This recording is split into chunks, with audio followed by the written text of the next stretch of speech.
Des centaines de personnes se sont rassemblées hier à Lac-des-Plages dans la MRC de Papineau pour manifester contre un projet minier. Une marche de solidarité a été organisée pour l'occasion. Et Amanda, c'est une autre levée de bouclier, essentiellement, pour dénoncer le projet en question. Oui, exact. Caroline, selon eux, le projet minier La Loutre, qui est mené d'ailleurs par la compagnie Lomico Metals, n'a pas le consentement des gens qui vivent à proximité.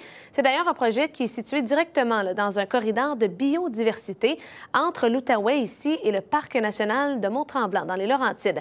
Et ce serait destiné à extraire le graphite, qui, on sait, est un matériel convoité notamment pour les batteries de véhicules électriques. Et ce que les manifestants souhaitent maintenant, c'est que le terrain soit plutôt protégé du développement industriel.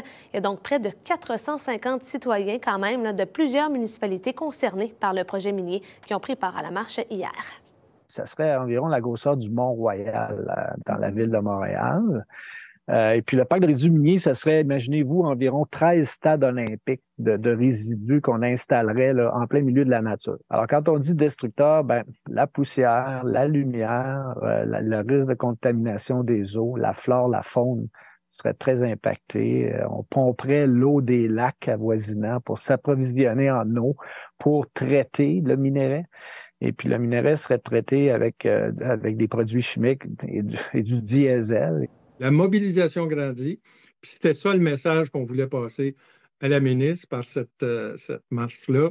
C'est que même si elle est en réflexion sur les changements à apporter à la loi des mines, nous autres, on n'arrête pas et ça grandit.